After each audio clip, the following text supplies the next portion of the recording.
Over the years and having this channel, I have gotten a lot of questions and emails and messages from other folks asking how to build their YouTube channel, whether it be they're just starting or they've had it for a while and they want to take it to the next level. So I thought I would put together 10 tips to help you build a better YouTube channel. Rule number 1, have an objective. Come up with a set of guidelines and parameters that you want to use to create and build your YouTube channel. And don't deviate from that too much. Otherwise, your viewers will not know what to expect, and new viewers coming in will have a less better idea of what you actually do. For example, if you are a photography channel and you're into reviewing cameras and stuff, don't intertwine those videos with, videos of your dog or cat. Although the cat move might be interesting because cats are basically the internet, so maybe that's a whole nother video. Never mind, moving on.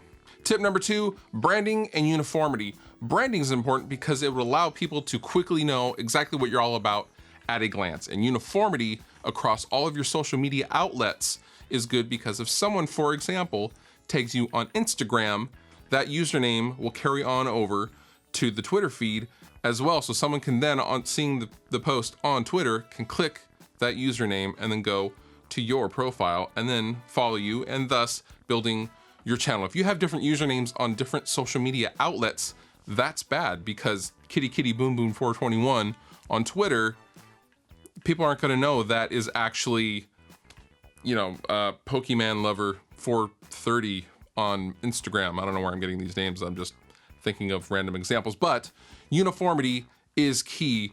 Be easy to find and be accessible. Tip number 3, maximize your resources. Do you need a second camera but can't afford it?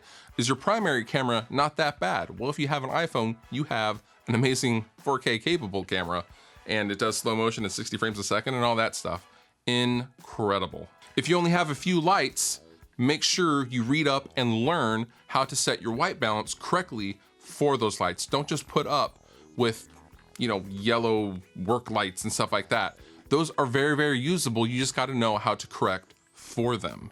Use things around the house that you have to your advantage. Tip number 4, a little money goes a long way. If you have the spare money to spend, I highly recommend it on lighting and audio. Typically, your camera is going to be pretty decent. Any newer camera these days is pretty good. But for audio, the built-in camera audio is normally pretty terrible. I highly recommend spending the $40 and getting a Sennheiser or Audio-Technica lav mic. Also, you can go to Amazon and get a softbox kit for around $100, and it will be more than sufficient to really improve your picture and audio quality altogether. Tip number 5, if you are speaking to the camera a lot, brush up on your public speaking skills, because that is just as applicable as talking into a camera, because the camera is just the only thing in between you and your audience, so that you will eliminate things like saying lots of ums and things of that nature, which I am also very, very famous for and was very, very bad at for a very long time. But I actually read up on public speaking skills and practiced, and over time, you will become a fluid and decent speaker to the camera. Tip number 6, share your work. And no, I am not talking about posting your YouTube video on your personal Facebook profile and then tagging all 1,000 of your friends. You want to build an audience here, and that doesn't necessarily mean any old Joe that you're friends with on Facebook. Don't do that. That's a jerk move anyway. What I'm really talking about is going to the applicable forums. Again, using the photography scenario, go to photography forums, go to the Canon forums, go to the Nikon forums, and start sharing your work in the applicable forum. That will also build a lot of interest potentially, and it'll just get new eyes on your stuff. This channel has its roots in the Boogie board, the Mesa Boogie board, when I used to be this massive Mesa Boogie fanboy, and that's all I would ever live and breathe at that time. And the roots of this channel were started on that very board. And as a result, it kind of helped me grow and kind of find some direction. And then this channel became what it is today. Tip number 7, offer your services for free. Is your YouTube channel related to some sort of thing that other people charge for? If you are trying to get off the ground, offer your services to larger YouTubers for free in exchange for promo or links in the description, etc., etc. I will give you a good example of this. Way back in 2013, myself and Rob Scallon started working together, and at the time, he couldn't afford to pay me for my work, so in exchange, he just linked me and gave me a shout out at the end of the video, and that ended up being a very, very fruitful proposition, especially when Rob did the Slayer Banjo video.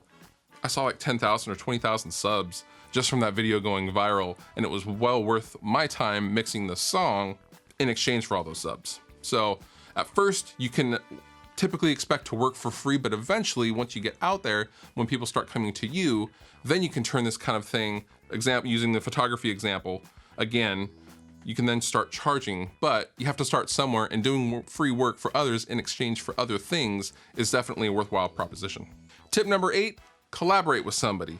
If there is a similar or like-minded channel that you find that is kind of doing the same thing and has maybe a similar or slightly larger fan base, hit them up, offer to, for example, mix the audio of your collaboration in exchange for putting the collaboration video itself on their channel. Give them something, offer them something in exchange. Again, this ties in with number 7, but it's taking number 7 to another step. Collaborations are key. It will get you into a new audience, get new viewers coming to your channel, and building your brand. Tip number 9, add your own spin on things, whether it be having an opinion or having a different take on something. In this politically correct world that we all live in today, having an opinion is actually usually mind-blowing and will attract people, because people love nothing more than to really debate and voice their own opinions as well. So having your own take and having your own opinions on things is a very good way to quickly build an audience as well. For example, if you had using the photography example again, a camera that you thought sucked, well, then maybe you would title your video, "The Reasons Why I Dislike This Particular Camera." Something along those lines. So that way people know it's just not a regular review and you're not just rehashing specs that you can already find on the website. Put a unique spin on your content. And lastly, and most importantly, tip number 10, it takes time, man. Rome was not built in a day, and your YouTube channel will not be either. Keep going, keep at it. You will spend and can expect to spend many years slaving away for absolutely nothing. And that's okay, because eventually it will build into something. It will snowball, and it will just simply grow a lot over time, but nothing will happen overnight. And even if it does happen overnight, if you were a comedy channel or, you still have to sustain. So just because you have that one popular video does not mean you will instantly have millions and millions of viewers. You still have to put out good content. You have to do the work. That is key. If you don't do the work, then you cannot expect to build a proper audience and fan base around yourself, if that's what you want to do. You have been wonderful. I have been Fluff. Thank you so much for watching. I hope that helped, and I will see you next time.